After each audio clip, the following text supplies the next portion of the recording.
Hi there, and welcome back to Intuitive Intelligence. I hope that you're continuing to transition through these interesting times in the best way possible. And welcome back to learning how to develop or deepen your connection to your intuition.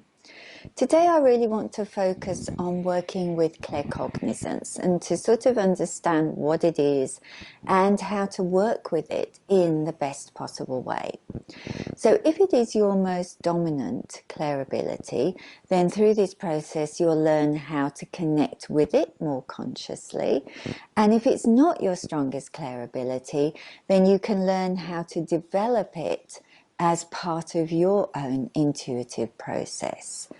The reality around claircognizance, though, is that everyone is claircognizant to a certain degree. And if it is your dominant way of sensing information, then it's going to make up most of your personal intuitive process.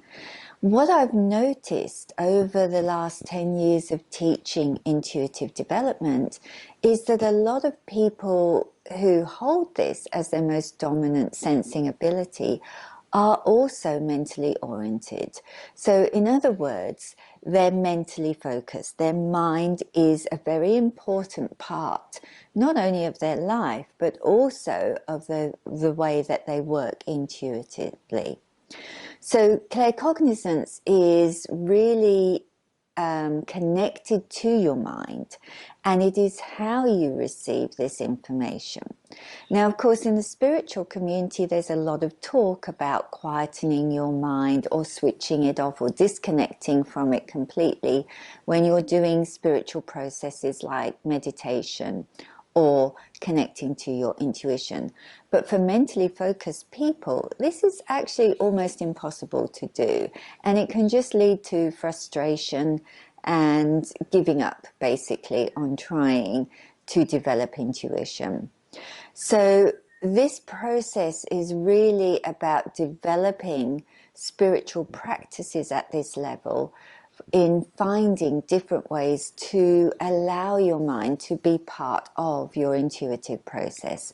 And in this respect, claircognizance is the perfect way to work.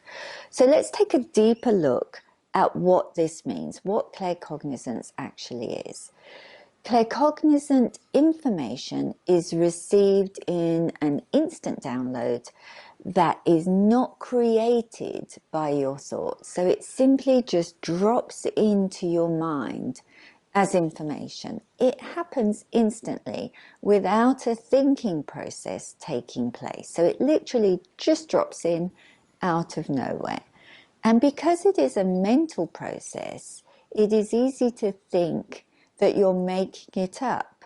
And that can cause confusion about what is in your own mind and what is actually intuitive guidance. And we spoke about this in the last video, where one of the ways of developing our intuition is really about learning how to discern the difference between those two. So learning to develop your claircognizance is all about being able to discern the difference between your mind and claircognizance information. And the best way to do this is to really become aware of the instant download as soon as it arises, because it is this piece of information that is often overlooked as we allow our minds, our conscious mind, to really get in the way of the piece of information we've just received. So the exercises that I'm sharing with you today are all designed to help you acknowledge and observe that piece of intuitive guidance as it happens in that instance. Again, it will take practice to develop this skill, whether it is your strongest sensing ability or not. Unfortunately, there is no spiritual bypass to practicing, so it is something that we have to exercise and develop. But this can be fun, and it is always good to know, to notice really how your progression unfolds through those practices that you do. So, claircognizance is an instant download of information into your mind, And what you need to do is set that as a strong frame of reference for yourself. So you have that acknowledgement within you before you start to develop it. And then we need to set a strong intention, because intention is everything. Again, we've spoken about this before. And when we're working intuitively, our intention, the way we put that energy out there, is going to create a stronger path for us to receive it. So the first thing you need to do to develop your claircognizance is to be open to receiving claircognizant information that instantly forms in your mind. That's your intention. And then with that intention in place, you can become more, or you will become more aware of what surfaces when you start to ask questions. So I'm going to share 3 exercises with you today that explore deepening your connection to claircognizance. They're really simple, super simple exercises, but really fun. And they exercise your claircognizant muscles. And if you start to practice them regularly, you will tune into your intuitive guidance, or this part of your intuitive guidance, more easily. So what we're going to do with this process is use some questions that require a yes or no answer to what you're looking for. And it'll be the instant response of yes or no that shows up in your body straight after you ask the question that is the claircognizant response. The information will appear as a feeling, an inner knowing, a word, or visually, depending on what your most dominant ability is. Because you've set a strong intention to receive guidance in this way, you're going to sense yes or no instantly in your mind the minute you ask your question, the second you ask the question. Remember, it is not your mind making it up. It is an intuitive response to your request because you set that intention.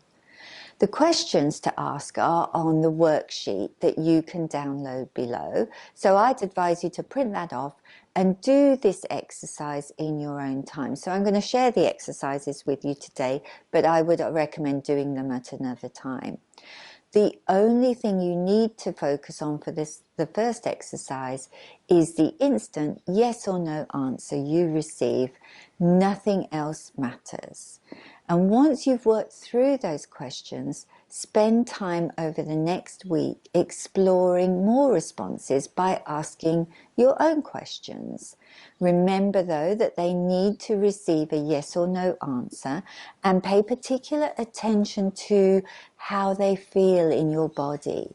So is there a felt sense that accompanies a yes answer? And is there a different felt sense that accompanies a no answer? These senses will differ.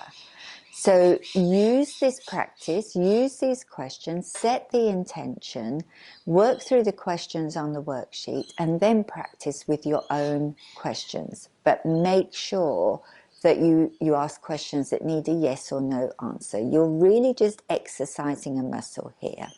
Soon, if you do this enough, it will become second nature to you to notice the instant claircognizant response that shows up in your body.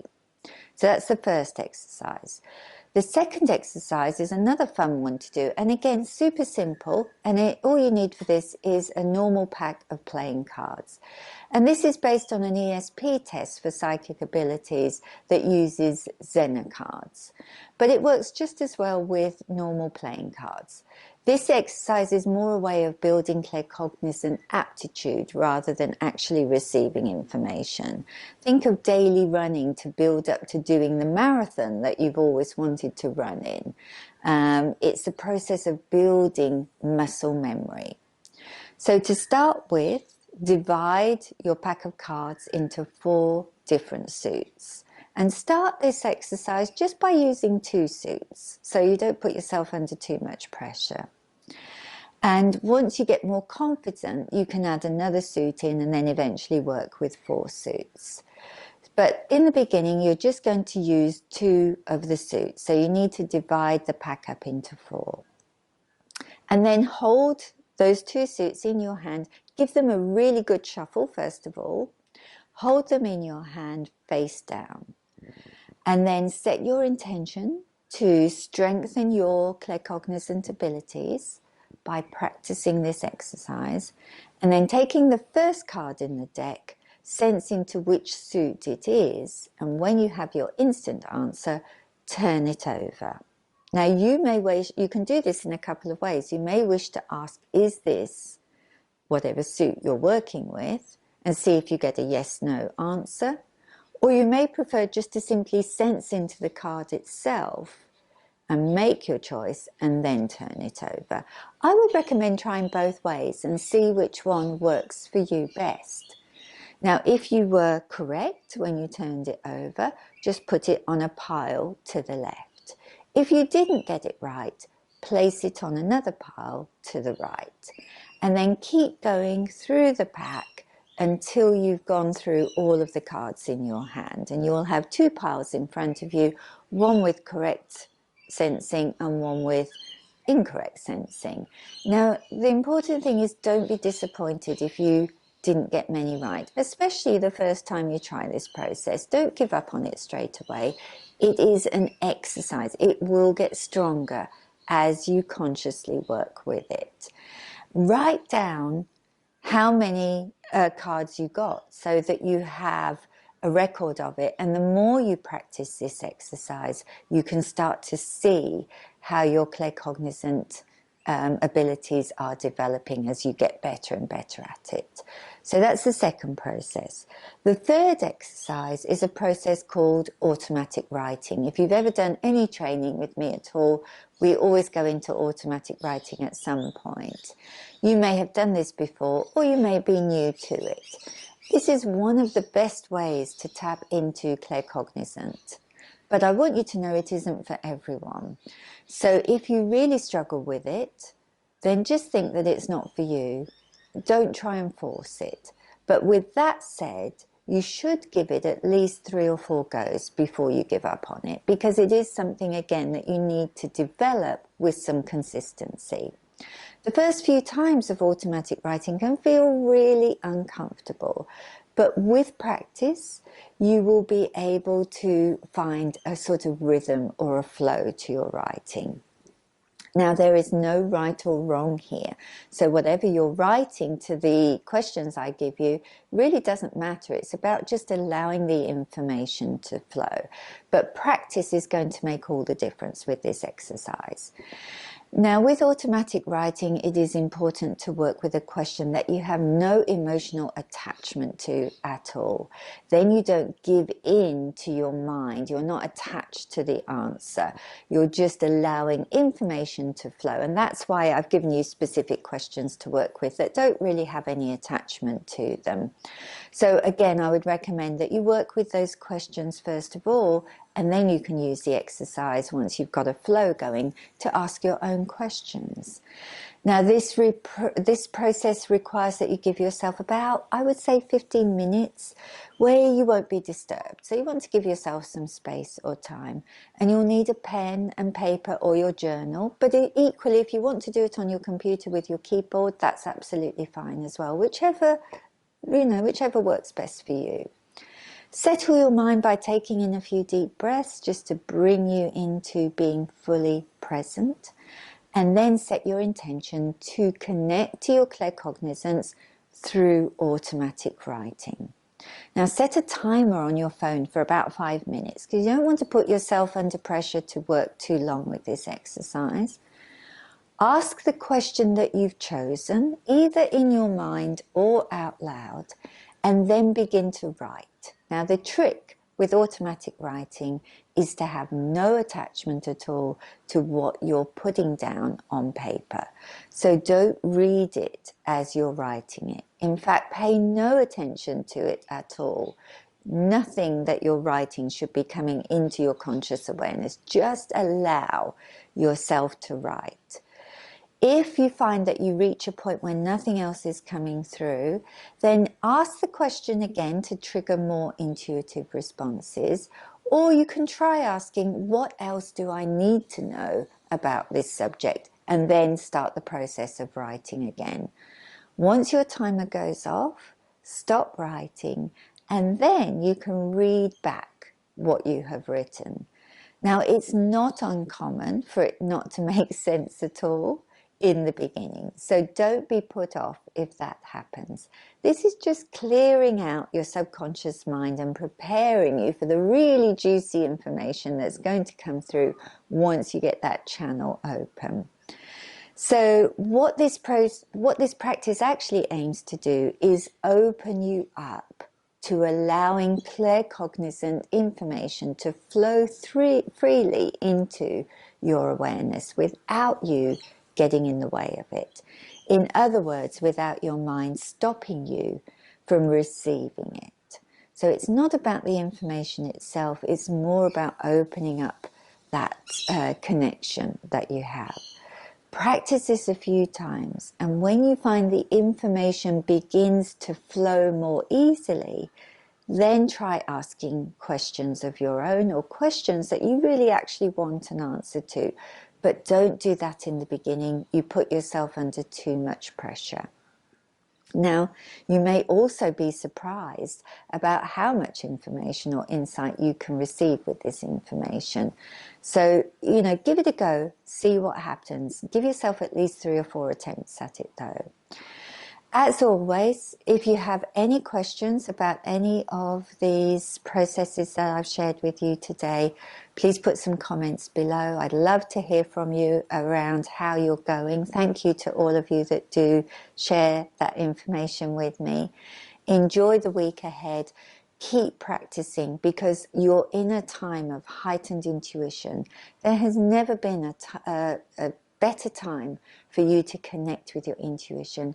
What you're doing with all of these exercises is deepening your connection and allowing it to flow. You're giving yourself permission to connect more to your intuition.